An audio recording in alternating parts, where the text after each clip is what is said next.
Dude, this is so crazy.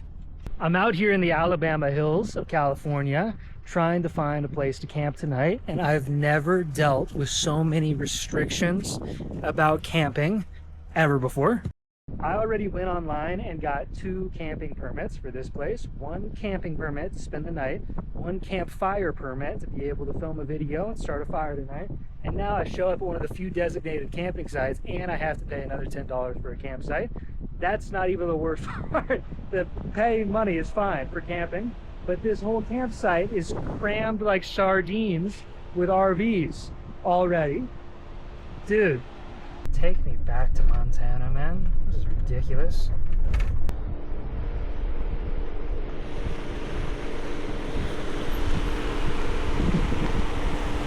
All right, campsite and campfire ring acquired. It still seriously bothers me, the amount of hoops you have to jump through to camp some places these days. But van life's changing, man. Look, here we go. Here's our spot tonight. That's where we're gonna set up for s'mores.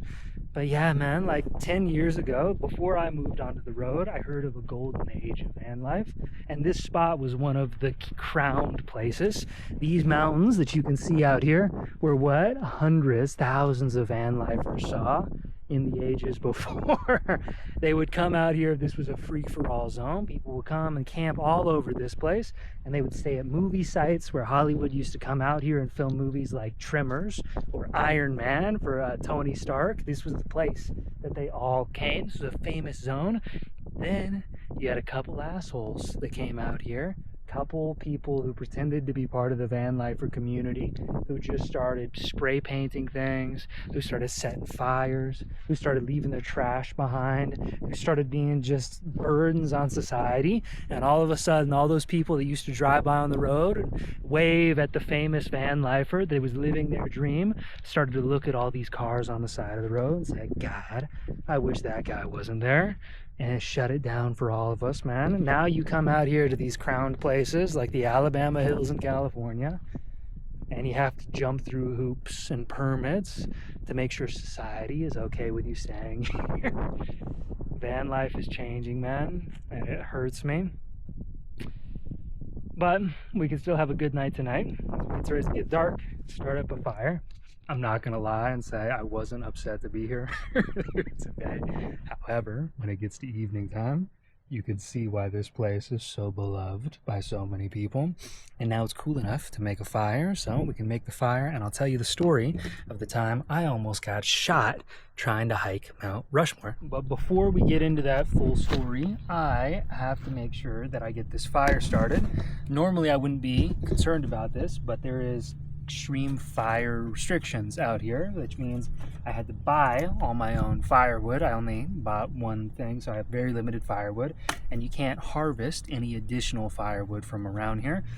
So you gotta make sure that you make it count the first time. So I have a little bit of paper, a little bit of cardboard. It should be super easy with how dry it is out here, but we gotta make sure we do it right.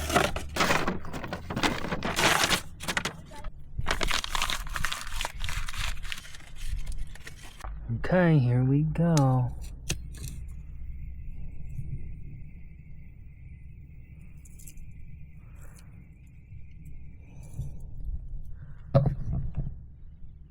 Fire is looking good. We put the chocolate over here to start melting so I can make some s'mores later. Now, let me tell you about Mount Rushmore. The year was back in 2022, and I was braving new ground in my car, living on the road really efficiently for the first time. My first couple months of living on the car were a brutal, terrible, painful experience. But in 2022, I started to figure things out. I had my first $10,000 month in my business and planned a celebration to go hike Mount Rushmore. Now, I'll just preface this by saying you can't hike Mount Rushmore. That is information I was not privy to at the time, okay? So when I showed up to Mount Rushmore expecting to celebrate my big $10,000 month, I started wandering all around Mount Rushmore Monument, blown away by how cool it was to be here for the first time, losing my mind. I went on a tour with some people. I kept asking people, hey, do you know where the hiking trail is to the top? No one knew, because it didn't exist. And eventually I said, you know what, screw this, man. I'm just going to hike up the side of the mountain straight up to the top of Lincoln's Head. I got this. So I set off hiking up the mountain through some of the most treacherous hiking I'd ever been on. Gullies, gaps, parts where I had to put my hands on either side of a little crevice and spider crawl up, just working, shirtless hiker with a backpack. And I get to the top and see an Area 51 style fence. No trespassing, federal property, you will be tried, all this sort of stuff, okay? Oh my gosh.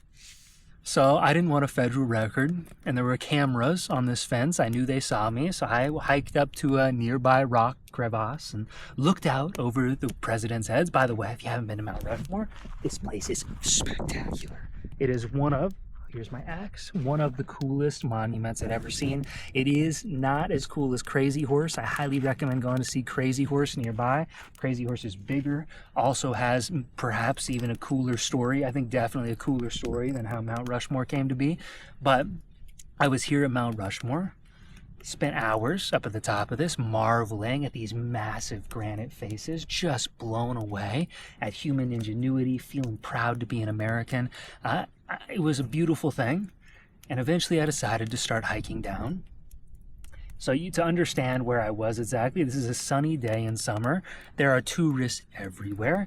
I didn't see any law enforcement while I was there, but there are people everywhere, so you know you're being watched, okay? Cafes full.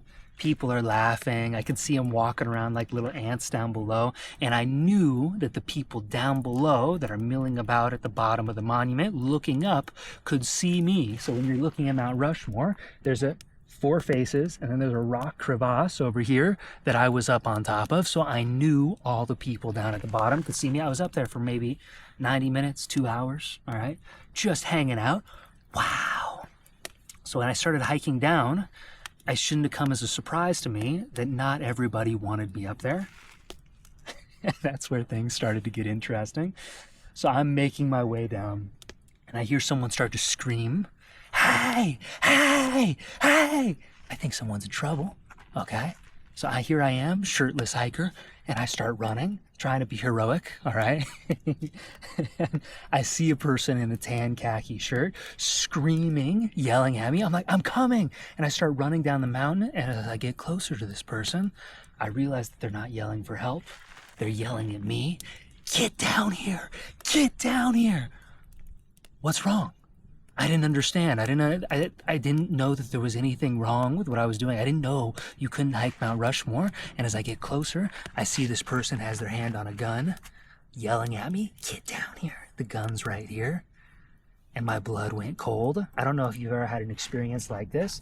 I think hitchhiking might have prepared me a little bit more for it, because when you're faced with a situation where you're like, holy shit, this is like a life or death scenario now, your mind goes to a different place. It's like fear ceases to exist because you exist in the present moment, and fear only exists when you're creating hypothetical scenarios in the future to try to avoid.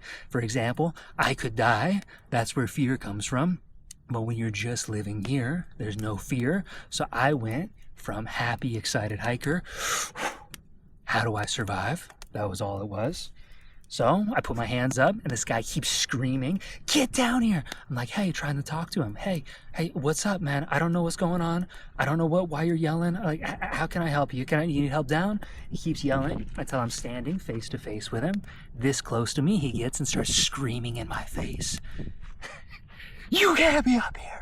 You start screaming. I can feel the spit coming on my face. I'm like flinching. He's like, turn around. And I'm like, I don't understand. I'm still shocked he never introduced himself. I don't even remember seeing a badge, so I guess I really don't fully know if he was a forest ranger or not. I was just petrified at this point, because now I wasn't acting. I just had the moment where I realized I could die right now. This guy has a gun, and I turn around with my hands up, and the guy comes up and grabs my left wrist and forces it behind my back, and something snapped inside my mind. Just like that, the survival instinct, fight or flight, came out. and we're standing on top of this cliff, okay? So there's drops all the way down this mountain, 5 feet, 10 feet, 12 feet, some of them 30 feet drops off these huge boulders that go down into this pine forest. Luckily, it was pretty soft ground. It was pine needles and like duff on the ground, but it was not an easy fall to get off this mountain. But that's why I was being so careful on the way down. This guy shouldn't even been up there. It was a shock he made it as far as he did. But in this moment, I realized that I could either jump or risk this guy putting handcuffs and shooting me, because I didn't know he was even a park ranger yet. So in that moment, I rip my arm out of this guy's hand and I take 2 steps, 3 seconds of falling, and I hit the ground and blacked out. It must have, looking back, it must have been probably about a 10 to 12 foot fall, somewhere right in there. Maybe a little bit less, probably 10 feet, man, minimum. And I jumped. So I flew a long ways down this mountain. And when I hit the ground, it hit hard enough that my mind went blank. And the next memory that I have is being a mile down the mountain at a stream, rinsing. I still have the scar in the dark, so you're not going to be able to see it. Rinsing a scar where my leg had been cut from my knee all the way down to my ankle. There was a strip of skin that was missing, like this giant gash where I must have tried to jump over a log or something and caught a stick.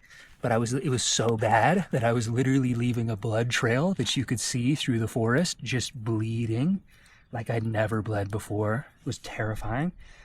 And I was so hyped up on adrenaline, though I didn't have time to be hurt. So I ran through the forest because I ran down the mountain. The parking lot is still up by Mount Rushmore. I run down this mountain, rinsed my leg off in a creek, came back to consciousness because I wasn't fully on survival mode anymore, and start jogging like I'd never jogged before up the side of Mount Rushmore from the highway side that goes down, jogging up a mile. Never stopping. I would see cars go by that looked like they could be undercover police cars, and I'd dive under trees. I just had this idea. I was so paranoid. I thought people were hunting me. I didn't know if I was in trouble. I didn't know if it was a police officer that tried to arrest me. I didn't know if it was a crazy guy in the forest that tried to shoot me. But I walked back, and then when I got back into the parking lot, I tied my sweatshirt low around my leg. It looked weird. I'm sure it drew more suspicion than it would have otherwise, but just to cover the blood trail that I was leaving, because I was trying to soak up the blood that was literally pouring off of the side of my leg. And I got in my car and I drove all the way across South Dakota to Minnesota, got a hotel, and for the next 4 days, I couldn't walk. All right, this fire's getting low enough where I can start to make s'mores here. Let's get some. The only thing I'm making tonight is s'mores because I don't have a whole lot of firewood and I've eaten plenty today. So we're gonna make some s'mores. I'm gonna show you the pro tips. The mistake a lot of people make when making marshmallows is they'll try to go over the top of the flame. Don't do that, okay? The key is to walk around the fire, wait for it to burn down a little bit, and find a little nook where you can tuck the marshmallow in on the side. And then you wait for it to steam. When that marshmallow starts to steam a little bit, you rotate. You start to get that little golden brown texture. You don't want it in the flames.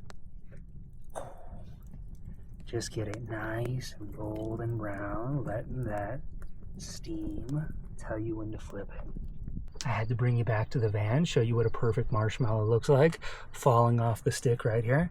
Now, we already melted some Cadbury chocolate on there. Oh my goodness, look at the melted chocolate. Look at the melted chocolate. Okay. So now you go right here, get that marshmallow off on the graham cracker. Oh my goodness, man, I haven't had a good s'more in a long time. Look at that. Look at that. Messy, beautiful cover girl. Here we go.